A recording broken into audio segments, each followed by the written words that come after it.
Hello welcome to Canada మామ ఈరోజు topic వచ్చేసి చాలా ఇంపార్టెంట్ టాపిక్. మీరు ఎవరైనా సరే మీ ఫ్యామిలీ మెంబర్స్ కానీ లేకుంటే మీరు కానీ ఎవరైనా సరే కెనడాకి కానీ అబ్రాడ్ దేశాలకి వెళ్తుంటే ఖచ్చితంగా ఈ వీడియోని చూసి తీరాలి. మర్చిపోకుండా లైక్ కొట్టండి. సో దట్ లైక్ కొడితే యూట్యూబ్ ఆల్గరిథం అనేది హెల్ప్ చేస్తుంది అన్నమాట. సో చాలామందికి ఎవరికైనా సరే కొన్ని విషయాలు తెలియకపోతే ఇలాంటి విషయాలు చాలా హెల్ప్ఫుల్గా ఉంటుంది. అందుకని please like and subscribe to me Canada Mama so that you will know a lot of information about Canada and abroad countries. So ఈరోజు టాపిక్ ఏంటంటే చాలామంది మన పేరెంట్స్ కానీ లేకుంటే ఎవరైనా సరే కెనడాకి విజిటర్ వీసా మీద వస్తుంటారు. సో డిపెండెంట్ వీసా కింద వస్తుంటారు. వాళ్ళు వచ్చేసి ఏం చేస్తారంటే కెనడాకి వచ్చి ఒక కపుల్ ఆఫ్ డేసే కదా అని చెప్పేసి కొందరు ఇన్సూరెన్స్ ప్లాన్స్ తీసుకోరన్నమాట. సో ఇన్సూరెన్స్ ప్లాన్స్ తీసుకోకుండా కెనడాకి వచ్చినప్పుడు ఇక్కడ ఏదైనా ప్రాబ్లం ఎదురైతే సో వాళ్ళు హాస్పిటల్కి వెళ్తే జనరల్గా అబ్రాడ్ దేశాల్లో బిల్లులు మోగుతాయి అన్నమాట. ఇక్కడ యుఎస్ఏ కానీ కెనడా కానీ బిల్లులు ఇది టాప్ నాచ్, మీరు ఊహించలేరు అంత బిల్లు అవుతుంది అన్నమాట. సో మీకు ఒక చిన్న రియల్ స్టోరీ చెప్తాను. ఇన్సూరెన్స్ అనేది ఎంత ఇంపార్టెన్సో మీకు చెప్తాను. ఇప్పుడు వచ్చేసి ఏమైందంటే జోసెఫ్ క్రిస్టీ అని చెప్పేసి ఒక అతను అనమాట. అతను వచ్చేసి వాళ్ళ పేరెంట్స్ని జనవరి 2024లో వాళ్ళ మదర్ని వచ్చేసి కెనడాకి రప్పించడం అన్నమాట. మదర్ ఏజ్ ఎంత అంటే 88 years. సో ఆమె కెనడాకి రావంగానే కపుల్ ఆఫ్ డేస్లో ఆమెకు వచ్చేసి కొంచెం రెస్పిరేటరీ ప్రాబ్లం, అదే ఊపిరి సంబంధించిన ప్రాబ్లం ఏదో వచ్చి ఆమె హాస్పిటల్లో జాయిన్ అయింది అన్నమాట. హాస్పిటల్లో జాయిన్ అయితే తను ఒక 2 to 3 weeks వరకు హాస్పిటల్లో ఉండవలసి వచ్చింది. సో దానివల్ల ఏమైందంటే తనకి ఈ మెడికల్ బిల్ అనేది జనరేట్ అయింది అన్నమాట. సో టోటల్ వచ్చేసి బిల్లు ఒక $96,311 అంటే $96,311. మన ఇండియన్ రూపీస్లో చూసుకుంటే అప్రాక్సిమేట్లీ 60 లక్షల రూపాయలు. సో వాళ్ళకి ఈ 60 లక్షల రూపాయల బిల్లుని వాళ్ళు ఇన్సూరెన్స్ తీసుకున్నారన్నమాట. ఇక్కడ ఏమైందంటే వాళ్ళ ఇన్సూరెన్స్ ముందే ప్లాన్ చేసి తీసుకున్నారు. సో వాళ్ళ పేరెంట్స్ వచ్చేసి సూపర్ వీసా కింద కెనడాకి వస్తే ఆ అబ్బాయి వచ్చేసి వాళ్ళకి ఒక బేసిక్ ప్లాన్ తీసుకున్నారు అనమాట. ఇక్కడ మను లైఫ్ అని చెప్పేసి ఇక్కడ ఇన్సూరెన్స్ సంస్థ ఉంటుంది. ఆ సంస్థ యొక్క బేసిక్ ప్లాన్ తీసుకున్నారు. సో తీసుకుంటే వాళ్ళకి ఆ బిల్లు రావంగానే కంపెనీకి వాళ్ళు అప్లై చేస్తారు క్లెయిమ్ అప్లై చేస్తే వాళ్ళు ఈమె రికార్డ్స్ అన్ని చూసి వాళ్ళు ఇన్సూరెన్స్ని వాళ్ళు రిజెక్ట్ చేశారన్నమాట, డినే చేస్తారు. మీ ఇన్సూరెన్స్ క్లెయిమ్ని మేము ప్రాసెస్ చేయలేము, ఎందుకంటే మీ మదర్కి వచ్చేసి ఇది ప్రీ ఎగ్జిస్టింగ్ కండిషన్ కాబట్టి మీరు ఇది డిక్లేర్ చేయలేదు కాబట్టి ఖచ్చితంగా మేము ఈ క్లెయిమ్ని ప్రాసెస్ చేయము అని చెప్పి అన్నారన్నమాట. దాంతో వాళ్ళు షాక్ తిన్నారు. అతను జోసెఫ్ క్రిస్టీ అతను ఏం చేశాడంటే చాలా డిసప్పాయింట్ అయిపోయి తన గురించి ఇలాగా కొన్ని న్యూస్ ఛానల్స్కి దీని గురించి ఇన్ఫర్మేషన్ ఇచ్చారన్నమాట. ఇన్ఫర్మేషన్ ఇస్తే అది ఇలాగ పేపర్లలో తర్వాత ఆన్లైన్లో ఆర్టికల్స్ బాగా వచ్చి ఇది పెద్ద ఇష్యూ అయిందన్నమాట. దానివల్ల ఏమైందంటే ఈ కొన్ని న్యూస్ ఛానల్స్ వెళ్ళి ఈ మను లైఫ్ సంబంధించిన వాళ్ళ ఇన్సూరెన్స్ బాస్ని ఎవరో వాళ్ళు ఇంటర్వ్యూ చేస్తే వాళ్ళు ఈ ఇష్యూని కొద్దిగా హైలైట్ చేస్తే దానికి వాళ్ళు కిందికి దిగి వచ్చారన్నమాట. ఇలాంటి సిచ్యువేషన్స్ ఎప్పుడు అవుతుందంటే చాలా రేర్గా అవుతుంది. ఎందుకంటే జనరల్గా ఎవరైనా సరే కెనడాకి వచ్చినప్పుడు ప్రీ ఎగ్జిస్టింగ్ ప్రాబ్లమ్స్ని ఖచ్చితంగా మీరు ముందే చెప్పాలి. మీకు ఏదైనా సరే హార్ట్ కండిషన్ ఉంటే ముందే చెప్పాలి, రెస్పిరేటరీ ప్రాబ్లం ఉంటే ముందే చెప్పాలి, మీకు డయాబెటిక్స్ ఉంటే ముందే చెప్పాలి, ఇలాగా కొన్ని ఉంటాయన్నమాట.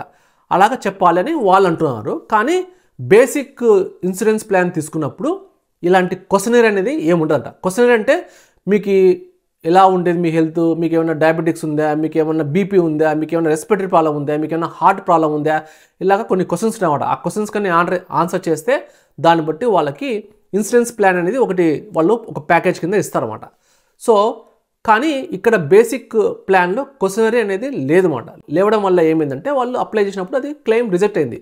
కానీ వాళ్ళ మదర్కి వచ్చేసి ఇలాగ ప్రీ ఎగ్జిస్టింగ్ కండిషన్ అనేది ఉందని వాళ్ళకి తెలియదంట. గత 3 years నుంచి వాళ్ళకి ఇంతవరకు ఎప్పుడే కానీ వాళ్ళ మదర్కి ఇలాగ ఉందని చెప్పేసి వాళ్ళు తెలుసుకోలేదన్నమాట. సో దానివల్ల ఇది ప్రీ కండిషన్ కింద రాదని చెప్పేసి వాళ్ళు అన్నమాట. సో ఇలాగ మొత్తానికైతే వాళ్ళ క్లెయిమ్ అయితే అయిపోయింది అన్నమాట. క్లెయిమ్ అయితే ప్రాసెస్ అయిపోయింది, వాళ్ళ డబ్బులు వాళ్ళకు వెనక్కి వచ్చేసాయి అని చెప్పారు మెయిన్గా. సో మీకు దానికి సంబంధించిన ఆర్టికల్ కింద ఇస్తాను చూడండి, ఓకేనా. సో దీనివల్ల మనకి ఏం తెలుస్తుందంటే మీరు అబ్రాడ్కి వెళ్తుంటే ఖచ్చితంగా ఇన్సూరెన్స్ ప్లాన్ చూస్ చేసుకోవాలి. తర్వాత మీరు ముందే కనుక్కోవాలన్నమాట.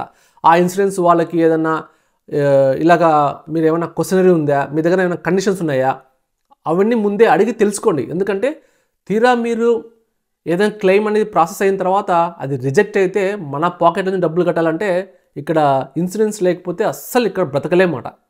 చాలా దారుణంగా ఉంటాయి బిల్లులు ఇక్కడ. సో అందుకని మీరు కెనడాకి వస్తుంటే పేరెంట్స్ కానీ లేకుంటే మీరు విజిటర్ వీసా మీద వస్తుంటే డిపెండెంట్ వీసా కింద వస్తుంటే ఖచ్చితంగా మీరు ఇన్సూరెన్స్ ప్లాన్ అయితే ఖచ్చితంగా తీసుకోండి. ఓకే, సో ఇక్కడ జనరల్గా ఏమవుతుందంటే ఇప్పుడు మీరు డిపెండెంట్ వీసా కింద వస్తే జనరల్గా వర్క్ పర్మిట్ కానీ డిపెండెంట్ వీసా కానీ స్టూడెంట్ వీసా కింద వచ్చే వాళ్ళకు కూడా పిఆర్ వాళ్ళకు కూడా ఇక్కడ హెల్త్ కార్డ్ అనేది ఇస్తారు. అది ఫ్రీ, హెల్త్ కార్డ్ అనేది ఫ్రీ ఇక్కడ. అంతే, హెల్త్ కార్డు ఒక 3 months తర్వాత వాళ్ళకు హెల్త్ కార్డు ఇస్తారు. ఆ హెల్త్ కార్డు తీసుకొని మనము ఏదైనా సరే ప్రాబ్లం ఉంటే హాస్పిటల్కి వెళ్ళొచ్చు, లేకుంటే ఎమర్జెన్సీకి వెళ్ళొచ్చు. మీకు ఆల్మోస్ట్ అన్నీ ఫ్రీ ఉంటుంది ఎక్సెప్ట్ డెంటల్, ఐ, తర్వాత ఇయర్ సంబంధించింది. దానికి సంబంధించిన కవరేజ్ అయితే కొంచెం తక్కువ ఉండదు. దానికి సపరేట్గా ఇన్సూరెన్స్ ప్లాన్స్ ఉండాలి, కానీ అది సపరేట్ టాపిక్. సో కానీ మీరు ఎవరైనా సరే విజిటర్ వీసా కింద లేకుంటే పేరెంట్స్ కానీ ఎవరైనా సరే సూపర్ వీసా కింద వస్తుంటే వాళ్ళకి మాత్రమే ఈ వీడియో మెయిన్ ఎస్పెషలీ పనికొస్తుంది.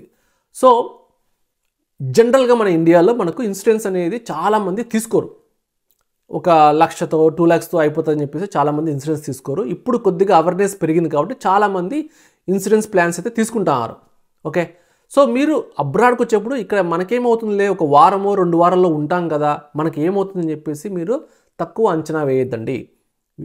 కెనడాకి మీరు జనరల్గా అక్టోబర్ నుంచి మే వరకు ఉంటుంటే ఖచ్చితంగా ఇక్కడ కండిషన్స్ ఎలా ఉండంటే చాలా చల్లగా ఉంటాయి. సో చల్లగా ఉండడం వల్ల మీకు ఇండియాలో కొన్ని ప్రాబ్లమ్స్ తెలియకపోవచ్చు. మీ హెల్త్ అనేది అన్నీ పక్కాగా ఉండడం వల్ల మీకు అదేమి ప్రాబ్లమ్స్ మీకేమి ఫేస్ చేయరు. కానీ ఇక్కడికి వచ్చిన తర్వాత ఆ ప్రాబ్లమ్స్ మీకు బయటపడతాయి. సో ఖచ్చితంగా మీకు ఇన్సూరెన్స్ ప్లాన్స్ అనేది ఖచ్చితంగా ఉండి తీరాలి. మీరు వింటర్లో వస్తున్నారా లేకుంటే సమ్మర్లో వస్తున్నారా కెనడాకి అనేది సంబంధం లేదు. మీరు వచ్చే ముందే ఇక్కడ ల్యాండ్ అయిన రోజు నుంచి మీకు ఇన్సూరెన్స్ ప్లాన్ ఖచ్చితంగా ఉండి తీరాలి, గుర్తుపెట్టుకోండి. సో ఇక్కడ జనరల్గా మీకు ఇన్సూరెన్స్ ఉంటే అంత తక్కువే. అంటే ఇప్పుడు యూఎస్లో లాగా కాదు, కెనడాలో వచ్చేసి ఇన్సూరెన్స్ అనేది మనకు చాలా తక్కువ ప్రీమియం ఉంటాయన్నమాట. సో అంటే ప్రీమియం అంటే మనం పే చేసేది మన పాకెట్ నుంచి పే చేసి చాలా తక్కువ ఉంటుంది. వర్క్ పర్మిట్, పిఆర్ కానీ స్టూడెంట్ వీసా వాళ్ళకైతే మీరు ఏం పే చేయాల్సిన అవసరం లేదు. మీకు ఒక కార్డ్ అయితే ఇస్తారు, దాంతో అన్నీ కవర్ అయిపోతాయి.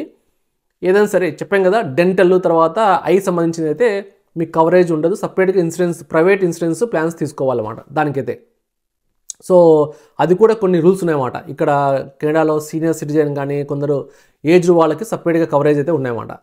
సో మీకు చెప్పినా కదా, ఆ రియల్ స్టోరీ బేస్ చేసుకుని వాళ్ళకి 60 లక్షలు ఇన్సూరెన్స్ బిల్ వస్తే ఒకవేళ వాళ్ళ దగ్గర ఇన్సూరెన్స్ లేకపోతే ఆ డబ్బులు కట్టాల్సింది ఎవరు? వాళ్ళే కదా. సో దీని నుంచి మనం తెలుసుకోవాల్సిందంటే ఎప్పుడే కానీ ఇన్సూరెన్స్ అనేది ఖచ్చితంగా తీసుకోవాలి. మీకు ఇన్సూరెన్స్ అనేది ఇక్కడ చాలా ప్లాన్స్ ఉంటాయి. ఆ ప్లాన్స్ మీరు ఎన్ని రోజులు ఉంటారు దాన్ని బట్టి మీరు ప్లాన్ చేసుకుని మీరు ఖచ్చితంగా ఇన్సూరెన్స్ ప్లాన్స్ తీసుకోండి. ఇక్కడ కెనడాలో ఎవరైనా సరే ఆల్రెడీ మీ ఉండేవాళ్ళు ఎవరైనా సరే మీ పేరెంట్స్ని రప్పిస్తుంటే జనరల్గా అందరికీ తెలిసే ఉంటుంది, కానీ కొందరు కొంచెం నెగ్లిజెన్స్గా ఉంటారు, వాళ్ళకి మాత్రమే ఇది ఇన్ఫర్మేషన్ అనేది పనికొస్తుంది. కొందరు వచ్చేసి కొంచెం మా ఫాదర్ కొద్దిగా మా మదర్ కొద్దిగా అంత ఏజ్ ఏం కాదు, కొంచెం ఇంకా యంగ్ ఉన్నారు, వాళ్ళకి అవసరం లేదు అని చెప్పేసి అనుకోవచ్చు. సో డోంట్ నెగ్లెక్ట్, ఎందుకంటే ఏ టైంలో ఎలాగుంటున్నది అస్సలు తెలియదు. అబ్రాడ్కి వచ్చినప్పుడు ఇక్కడ క్లైమేటిక్ కండిషన్స్ ఇక్కడ చాలా డిఫరెంట్గా ఉంటుంది కాబట్టి you have to be very careful. So అందుకని మీకు చెప్తున్నాను, ఇన్సూరెన్స్ ప్లాన్స్ ఖచ్చితంగా తీసుకోండి. మీరు కెనడాలో ఎవరైనా సరే మీకు ఇన్సూరెన్స్ సంబంధించిన ఎలాంటి ఇన్సూరెన్స్ తీసుకుంటే బాగుంటుంది అని డౌట్స్ ఉంటే కూడా you can always ask me a question. But మీకు చాలా ఇన్సూరెన్స్ ప్లాన్స్ ఇచ్చే వాళ్ళు చాలామంది ఉంటారు, మనకు తెలిసిన వాళ్ళు, వాళ్ళని రీచ్ అవుట్ అవ్వండి. మీకు ఎవరైనా సరే తెలియకపోతే you can always reach out to me, నేను ఖచ్చితంగా మీకు రెఫర్ చేస్తాను. That's it. ఈ వీడియోని అందరికి ఫార్వర్డ్ చేయండి. హెల్త్ ఇన్సూరెన్స్ ప్లాన్స్ ఇక్కడ మ్యాండేటరీ, మర్చిపోవద్దండి. సబ్స్క్రైబ్ టు మీ academy for more interesting videos.